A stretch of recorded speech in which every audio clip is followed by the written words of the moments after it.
Веднъж през зимата, когато снежинки се сипели като пух от небето, царицата седяла до прозореца с рамка от черно абаносово дърво и шиела.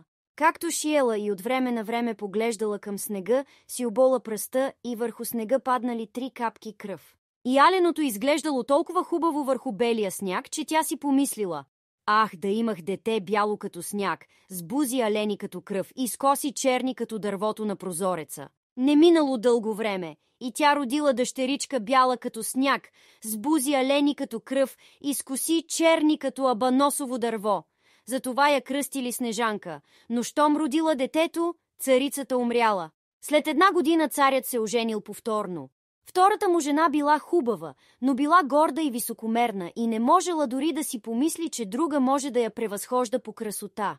Имала тя едно вълшебно огледало и щом застанела през него да се огледа, казвала: огледало, огледало, кажи, че на света никъде не си видяло друга с моята красота. И огледалото отговаряло: ти, царице, на света първа си по красота. И тя била доволна, защото знаела, че огледалото говори истината. А Снежанка растяла и все повече се разхубавявала. Когато навършила 7 години, била хубава като ясен ден, по-хубава дори от самата царица. Веднъж царицата пак застанала пред огледалото. Огледало, огледало, повтори, че на света никъде не си видяло друга с моята красота. Но този път огледалото отвърнало: ти, царице, си дарена с извънмерна красота, но Снежанка е за мене най-красива на света. Изтръпнала от страх царицата и позеленяла от завист. Тя намразила безкрайно момичето и вече не намирала покой ни денем, ни нощем. Накрая повикала един ловец и му казала: не искам вече да виждам това дете пред очите си. Заведи го в гората и го убий, а за доказателство ще ми донесеш белия и черния му дроб. Подчинил се ловецът на заповедта и завел детето в гората, но щом извадил ножа и понечил да прониже невинното сърце на Снежанка, тя заплакала. Ох, мили ловецо, остави ме жива! Аз ще се скрия в тази гора и никога няма да се върна у дома. И тъй като била много хубава, ловецът се съжалил над нея и рекал: бягай тогава, клето дете! Дивите зверове скоро ще те разкъсат. Помислил си той, но все пак, понеже не я убил, сякаш камък паднал от сърцето му. В този миг край тях изтичало глиганче. Ловецът го убил, извадил белия и черния му дроб и ги занесъл като доказателство на царицата. Готвачът ги сварил в солена вода и злобната жена ги изяла, като си мисляла, че яде белия и черния дроб на Снежанка. А клетото момиченце, като останало самичко в гората, толкова се изплашило, че само поглеждало към дърветата и не знаело какво да прави. После хукнало през трънливите храсти, тичало, докато имало сили, но скоро се спуснала вечерта. Най-сетне то видяло една каштурка и влязло да си почине. В тази каштурка всичко било дребно, но много спретнато и чисто. Имало една масичка с бяла покривка, а на нея 7 малки чинийки. До всяка чинийка пък имало лъжичка, ножче, виличка и чашка. Край стената били наредени 7 креватчета, всяко с снежно-бяло чершавче. Снежанка била много гладна и жадна. Хапнала от всяка чинийка по малко зеленчук и хляб и пинала от всяка чашка по глътка вино. После умората я надвила и тя лягала ту в едно, ту в друго креватче, но никое не отговаряло на ръста й. Едно било много дълго, друго много късо. Накрая 7-то й било точно по мярка. Снежанка останала в него и веднага заспала. Стъмнило се съвсем и дошли стопаните на каштурката. 7 джуджета, които копаели руда в планината. Запалили 7-те си свещички. В каштурката светнало и те познали, че някой е влизал, защото не всичко било наредено така, както го оставили. Първото рекло: кой е седял на столчето ми? Втората: кой е ял от чинийката ми? Третото: кой е отчупил от хлебчето ми? Четвъртото: кой е хапнал от гозбата ми? Петото: кой е бъркал с виличката ми? Шестото: кой е рязал с ножчето ми? Седмото: кой е пил от чашката ми? После първото се обърнало, забелязало малка хлътнина на кревачето си и рекло: кой е лягал на кревачето ми? Приближили се другите и викнали: и в моето е лежал някой. А 7-то, като погледнало креватчето си, видяло в него Снежанка. Повикало другите, погледнали и занемели от изненада. После взели свещичките си и осветили Снежанка. Гледай, гледай какво хубаво дете! Викнали те и тъй много се зарадвали, че не я събудили, а я оставили да спи в креватчето. Седмото джудже спало до другарчетата си, до всяко по 1 час и така минала нощта. На сутринта Снежанка се събудила, видяла 7 джуджета и много се изплашила. Но те се отнесли дружелюбно с нея и я попитали. Как се казваш? Казвам се Снежанка, отговорила тя. Как попадна в нашата къщичка? Продължили да я разпитват джуджетата. Тогава тя им разказала, че мащехата й заповядала да я убият, но ловецът й подарил живота и тя тичала. Тичала цял ден и накрая видяла тяхната къщичка. Джуджетата рекли, ако си съгласна да ни гледаш домакинството, да готвиш, да оправяш креватчетата, да переш, да шиеш и плетеш, и ако си съгласна да поддържаш навсякъде ред и чистота, можеш да останеш при нас и нищо няма да ти липсва. Да, на драго сърце, отвърнала Снежанка и останала при тях. Поддържала в ред къщичката. Те отивали всяка сутрин в планината да търсят руда и злато, вечерта се прибирали и се нареждали около трапезата. Тъй като през целия ден момичето оставало самичко у дома, добрите джуджета го предупредили. Пази се от мащехата. Тя скоро ще узнае, че си тук. Затова не пускай никого вътре. Царицата пък сигурна, че е изяла белия и черния дроб на Снежанка, вече мисляла, че пак е най-красивата на света. Застанала пред огледалото и рекла. Огледало, огледало, повтори, че на света никъде не си видяло друга с моята красота. Но огледалото отговорило. Ти, царице, си дарена с извънмерна красота, но остава несъмнено най-красива на света малката Снежанка, дето е при 7 джуджета. Изтръпнала царицата от страх. Знаела, че огледалото не лъже и разбрала, че ловецът я е измамил. И Снежанка още е жива. И започнала да мисли как да я погуби, защото завистта не я оставяла на мира. Царицата искала да бъде сигурна, че е единствената хубавица на света. Най-сетне измислила какво да прави. Боядисала си лицето, облякла се като продавачка и станала неузнаваема. После тръгнала през гората и намерила къщичката на 7 джуджета. Почукала на вратата и извикала. Хубави неща продавам! Хубави неща продавам! Снежанка надникнала от прозореца и казала. Добър ден, драга жено, какво продаваш? Добра стока, хубави неща, отвърнала продавачката. Виж тези разноцветни шнурчета. Извадила едно шнурче, което било изплетено от пъстри копринени нишки. Тази жена е честна и ще я пусна вътре. Помислила си Снежанка, отворила вратата и купила красивото шнурче. Колко ти отива, чедо? Рекла продавачката. Дай да го нанижа както трябва на елека ти. Снежанка не се усъмнила и позволила на продавачката да й наниже новото шнурче. Тя бързо го нанизала, но стегнала тъй силно шнурчето, че Снежанка не можела вече да диша и паднала без дъх на земята. Сега ти вече не си най-красивата, рекла злата царица и бързо си отишла. Скоро се стъмнило и 7 джуджета се прибрали у дома, но колко се оплашили, като видели милата Снежанка просната на земята. Момичето не помръдвало и като че ли било мъртво. Вдигнали я джуджетата на ръце и като разбрали, че е стегната много силно с шнурчето, прерязали го.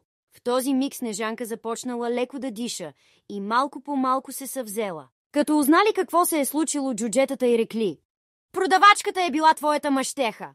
Пази се и не пускай никого вътре, когато нас ни няма. А злобната жена се върнала в двореца, застанала пред огледалото и рекла. Огледало, огледало, повтори, че на света никъде не си видяло друга с моята красота. Огледалото отговорило както преди. Ти, царице, си дарена с извънмерна красота, но остава несъмнено най-красива на света малката Снежанка, дето е при 7 джуджета. Като чула това, царицата изтръпнала от страх. Но сега ще измисля нещо, което ще те погуби, рекла тя. Тя разбирала от чародейства, сварила отрова и натопила в нея един гребен. После намерила стари дрехи и се преоблякла като старица. Тръгнала през гората и спряла пред къщичката на 7 джуджета. Почукала на вратата и извикала. Хубави неща продавам! Хубави неща продавам! Снежанка се показала на прозореца и рекла. Върви си по пътя, не бива да пускам никого вътре. Но сигурно не са ти забранили да гледаш, казала старицата, извадила отровния гребен и го вдигнала нагоре. Гребенът тъй много харесал на Снежанка, че тя забравила обещанието си и отворила вратата. Спазарили се за цената и старицата рекла, дай сега да те среша както трябва. Клетата Снежанка не се усъмнила и позволила на старицата да я среши. Но щом гребенът се забил в косата, отровата му веднага почнала да действа и момичето паднало в безсъзнание на земята. «Свършено е сега с тебе, безподобна красавице!»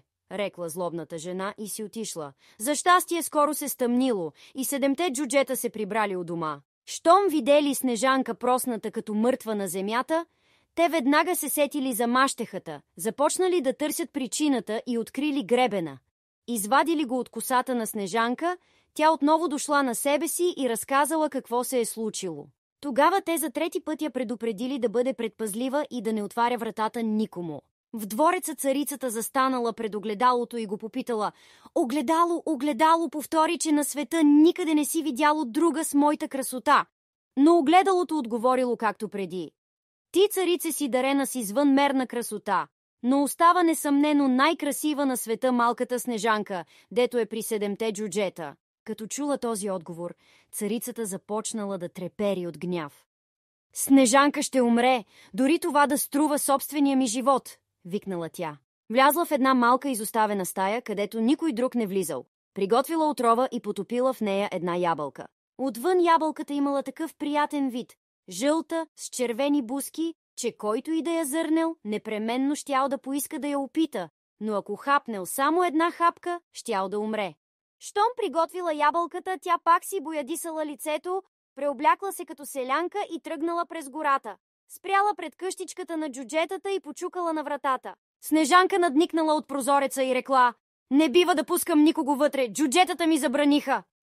«Така да бъде», отвърнала селянката. «Аз просто искам да се отърва от ябълките. Ако не искаш да купиш, ще ти подаря една». «Не», рекла Снежанка, «не бива нищо да взимам». «Да не се страхуваш, че е отровна», рекла селянката. «Гледай, аз ще разрежа ябълката на 2 половинки. Ти изяш червената, а пък аз ще изям жълтата». Но ябълката била така изкусно направена, че отрова имало само в червената половинка. На Снежанка се приискала хубавата ябълка и като видяла, че селянката също яде от нея, не можала да устои на изкушението, протегнала ръка през прозореца и взела отровната половинка. И щом отхапала от нея, паднала мъртва на земята. Тогава царицата й хвърлила един зловещ поглед и смяла се и ти извикала: «Била като сняг, с бузи алени като кръв, с коси черни като абанос. Този път джуджетата не ще могат да те събудят». А вкъщи застанала пред огледалото с думите: «Агледала, агледала», повтори, че на света никъде не си видял друга с моята красота. И огледалото най-сетне отговорило: «Ти, царице, на света първа си по красота».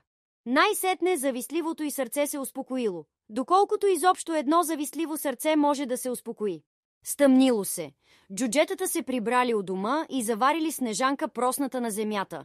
От устата й вече не излизало никакво дихание, тя била мъртва. Вдигнали я, потърсили дали има нещо отровно по нея, отвързали шнурчето й, сресали косите й, измили я с вода и вино, ала нищо не помогнало. Милата девойка била мъртва. Джуджетата я положили на леглото и седнали наоколо, за да я оплачат. Плакали цели 3 дни. После се приготвили да я погребат, но тя още изглеждала свежа, сякаш била жива. Хубавите й буски все още били алени. И те решили: така не можем да я пуснем в черната земя. Поръчали прозрачен стъклен ковчег, за да може да се вижда вътре от всички страни. Положили я в него и отвън написали с златни букви името й и че била царска дъщеря. После занесли ковчега на планината и го оставили там, но винаги до него стояло едно от тях да го пази. Птиците също дошли да оплачат Снежанка. Най-напред една кукумявка, после една врана и накрая една млада гълъбица. Дълго, много дълго лежала така Снежанка в ковчега, а изглеждала така, сякаш е заспала, защото още била бяла като сняг, буските й били алени като кръв, а косата черна като абанос. Случило се веднъж, че в гората се заблудил един царски син и се отбил в къщичката на джуджетата да пренощува. Преди това бил видял в планината ковчега с прекрасната Снежанка и прочел написаното с златни букви на него. И рекал на джуджетата: «Дайте ми този ковчег, ще ви платя за него каквото искате». Ала джуджетата отвърнали: «Не го продаваме дори за всичкото злато по земята». А той рекал: «Тогава подарете ми го, защото аз не бих могъл да живея, без да гледам Снежанка. Ще я почитам и уважавам като най-свидното нещо на света». Като казал това, джуджетата се съжалили над него и му дали ковчега. Царският син заповядал на своите слуги да го носят на рамената си. Но какво се случило? Както вървели, слугите се спънали в един нисък храст и от тръсването Снежанка изплюла хапката от отровната ябълка. И не след дълго отворила очи, повдигнала капака на ковчега и станала. Ах, къде се намирам? Викнала тя. Царският син радостно отвърнал. При мене, разказал и всичко, а после продължил. Обичам те повече от всичко на света. Ела с мене в бащиния ми дворец да станеш моя съпруга. Снежанка го харесала и отишла с него. Баща му заповядал сватбата да се отпразнува с голям разкош и великолепие. За венчавката била поканена и злобната мащеха на Снежанка. Тя облякла най-хубавата си рокля, застанала пред огледалото и рекла: Огледало, огледало, повтори, че на света никъде не си видяло друга с моята красота. Огледалото отговорило: Беше чудна хубавица ти до вчера на света, но днес младата царица първа е по красота. Злобната жена изрекла някакво проклятие и от уплаха не знаела какво да прави. Най-напред мислела да не отиде на сватбата, но тъй като не намирала покой, решила все пак да отиде и да види младата царица. И като влязла в двореца, познала от пръв поглед Снежанка. Вцепенила се от страх и ужас и не могла да мръдне от мястото си. Злобното й сърце се пръснало и тя паднала мъртва на земята. Това е краят на историята. Ако ви хареса, моля, дайте палец нагоре на нашата YouTube страница и абонирайте се за още приказки. До скоро отново!